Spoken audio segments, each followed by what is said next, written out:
Tim Livingstone is an organic farmer. He has dedicated his life to running a farm that is as healthy and sustainable as possible. When we bought the farm 10 years ago, we decided that we wanted to grow everything organic. We also decided that instead of growing one crop or one type of livestock, that we would grow many different things so that everything could work together holistically for the benefit of the whole. So our laying hens have the chance to come out and enjoy the outdoors. This is quite a different situation than what you would find in most commercial laying barns, where the birds are confined to cages and don't have the ability to ever go outside, let alone have much space to walk around. So our goal is to let our chickens live like chickens. So in a typical egg layer barn, the layers are confined to a cage and they have to lay their eggs where they're at. Our goal is to make a place where the birds actually want to go and lay and nest. And so we've created these boxes that are the conditions that they're looking for. So they want to go in and they'll cycle in, starting with when they first get up. And so the first chickens will lay their eggs and then they'll come out, the next chickens will go in, they'll cycle through for about 3 or 4 hours and lay their eggs in these nest boxes. The floor is sloped so the eggs roll out and it helps them stay clean. When we made the decision that we wanted everything on the farm to be organic, pigs were a challenge. We had to then have mother pigs in order to have baby pigs, because you have to start with the mother has to be treated organic for the last part of her gestation in order for the piglets to be organic. So in order to sell organic meat, we had to have mothers and piglets. Now in most barns, the commercial barns, the mother is kept confined to a crate where all she can do is stand up and lie down, so that she doesn't, lay on any of the piglets and whatnot. Well, obviously that's not a natural way to do it, and we don't want to do it that way. So as you can see here, we have houses where the mothers can go in and out. They had their babies right here, and this is part of what we've created in order to help the pig be in its as natural environment as possible. So in a typical commercial pig barn, there's 3 things that are done right away when the piglets are born. Their tail is clipped, their teeth are clipped, and they're given an iron shot. So we don't do any of that. They get as much iron as they need by rooting around in the soil. The tails are clipped in a commercial barn because the piglets are bored and they end up chewing on each other. We don't have that issue, and the teeth clipping is not an issue for us either. Our goal is to try to let the pigs be pigs and enjoy their life as a pig. And this is one of the ways we do that.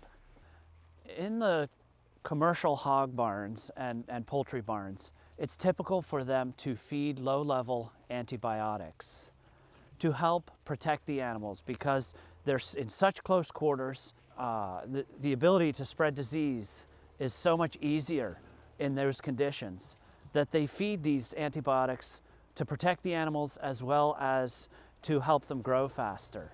Well, it's not necessary here with the sun and the air that keeps things clean. The animals have enough room. We don't need that. The feeding of low-level antibiotics is a real concern to me, because bacteria develop resistance to these antibiotics. And then when you and I really need an antibiotic for some reason, if we go to the hospital, then it's more and more likely that there'll be bacteria that is already resistant to that antibiotic, and it'll no longer work. Another thing that pigs are really important to us for on the farm is that they help us utilize produce that it would otherwise not be saleable. So squash may have a spot in it or something like that, but the pigs really enjoy it. So it's a key part of our recycling program here on the farm. We make all the feeds for our pigs and chickens here on the farm. We grind and mix it. We do that so that we know what's in the feed. A, we want to make sure that it doesn't have chemicals or genetically modified organisms in it. And B, we want to make sure that the nutrition is as well-rounded as possible so that the animals are healthy. A healthy animal requires has less sick time and requires less intervention to try to keep it healthy. So anything we can do to help that animal be healthy from the start is a win-win. Most of the beef that we're used to getting at the grocery store comes from cattle that has been raised in feedlots where the animals are rounded up and fed high protein diets in order to finish rapidly, where quantity and speed comes at the sacrifice of quality. With grass-fed beef, it's very different. The animals are raised on grass, they eat grass their entire lives, and they have the digestive system that's suited for it, which promotes a healthier meat and better flavor and a better omega fat profile. So as a plant grows, and this is the case with grasses and all living plants, they take in carbon dioxide, and through photosynthesis, they put that energy into the plant and into the roots. And there's actually more root than there is top.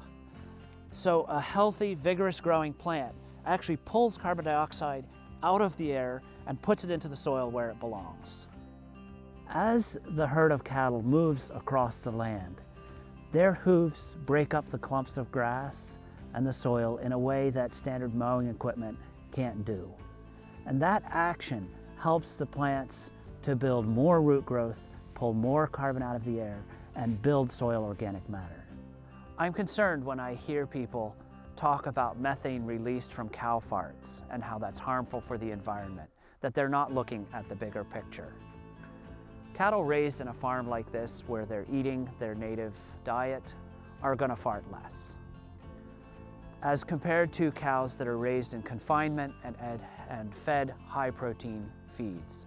The grazing action of the cows stimulates grass, stimulates soil biology, stimulates pulling of carbon naturally from the air into the soil and building the soil ecosystem. All these are big benefits that cows bring to the system. So as farmers, we've had some good years, but we've also had some very challenging years. At the end of the day, I see myself as a steward, and I really enjoy pulling things together so that things work in harmony for the benefit of the environment, for the benefit of the crops, livestock, and for our community.